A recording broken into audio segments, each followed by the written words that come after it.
क्या बड़े एडेनॉइड्स आपके बच्चे के चेहरे को बदल रहे हैं? क्या आपका बच्चा हमेशा मुंह खोल के सांस लेता है? क्या वो रात को जोर जोर से खर्राटे लेता है? आपको शायद पता ना हो, लेकिन बड़े एडेनॉइड्स उसके चेहरे की शेप बदल सकते हैं। एडेनॉइड्स का फेस पे क्या इम्पैक्ट होता है? एडेनॉइड्स जब ज्यादा बढ़ जाते हैं तो नाक का रास्ता ब्लॉक हो जाता है। इस वजह से बच्चा हमेशा मुंह से सांस लेता है। नाक से सांस लेना मुश्किल हो जाता है। अगर ये हैबिट लंबे समय तक रहे तो फेशियल बोन डेवलपमेंट पर असर पड़ता है, स्पेशली ग्रोइंग चाइल्ड में। अब आते हैं एडेनॉइड फेसिस पर। ये क्या होता है? क्रॉनिक माउथ ब्रीदिंग की वजह से बच्चों के चेहरे में कुछ टिपिकल चेंजेस देखे जाते हैं, जिसे हम एडेनॉइड फेसिस कहते हैं। जैसे कि लंबा और नैरो चेहरा, जिसे लॉन्ग फेस सिंड्रोम कहते हैं। मुंह हमेशा खुला रहता है ऐसे बच्चों का। इसमें छोटी सी चिन दिखती है। अपर जॉ ज्यादा प्रोमिनेंट दिखाई देता है। नोज पिंच्ड और नैरो लगती है। कई बच्चों के डार्क सर्कल्स या एक टायर्ड सी लुक होती है चेहरे। कई बच्चों को डेंटल प्रॉब्लम्स भी होते हैं, जैसे कि क्रोकेड टीथ या ओपन बाइट सिंड्रोम। ये चेंजेस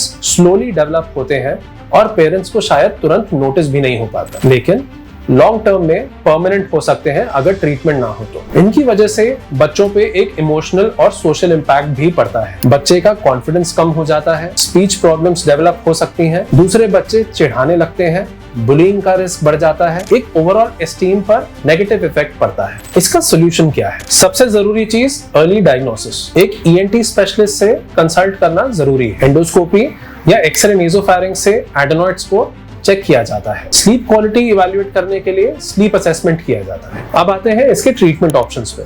सबसे पहले और सबसे जरूरी है मेडिकल मैनेजमेंट, जिसमें nasal स्प्रेस, antihistaminic tablets and steam दिया जाता है। यदि ना ठीक हो तो एडेनॉइड करनी पड़ सकती है, अगर एडेनॉइड ज्यादा बड़े हो और फेशियल चेंजेस भी साथ में एक्टिवली हो रहे हैं। पोस्ट सर्जरी इंप्रूवमेंट्स में नॉर्मल नेजल ब्रीदिंग रिस्टोर होती है, मुंह बंद रखने की हैबिट वापस आती है, फेशियल ग्रोथ नॉर्मल डायरेक्शन में जाने लगती है, डेंटल और स्पीच डेवलपमेंट भी बेटर होती है। एडेनॉइड्स सिर्फ स्नोरिंग का इशू नहीं है, ये आपके बच्चे का चेहरा, कॉन्फिडेंस और फ्यूचर सब कुछ इम्पैक्ट कर सकता है। अर्ली डायग्नोसिस से हेल्दी फेस और एक बेटर लाइफ अचीव करी जा सकती है। ईएनटी स्पेशलिस्ट से कंसल्ट करना मत भूलिए।